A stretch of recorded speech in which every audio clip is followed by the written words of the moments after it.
right, so your opening panel is the evolutions of The Simpsons, and I know this is kind of a vague question, but 28 years on the air. How's that like, and how do you keep that momentum going? Well, it's a great cast, and the family that the show is about is such a central idea to people. That families are always sadly going to have problems. There's always going to be issues.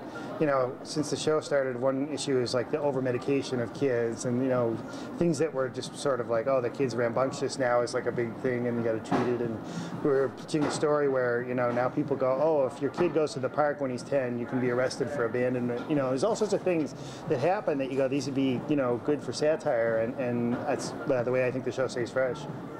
One of my favorite aspects to the show is the relationship between Lisa and Homer. Me too.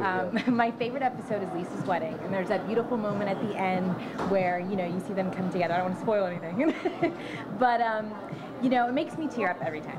The Simpsons has always been really good at balancing comedy with those emotional, touching moments.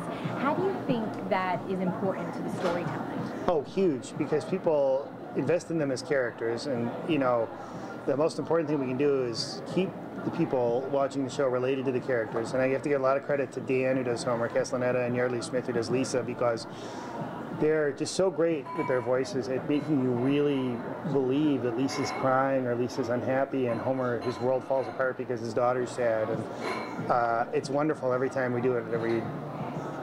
There's so many amazing animated comedies right now. Are we in like a golden age? Yes, I mean, I hesitate to use the word because it always implies everything we say is gold. But I think in 1989, ironically, both movies and television was us, and movies was The Little Mermaid.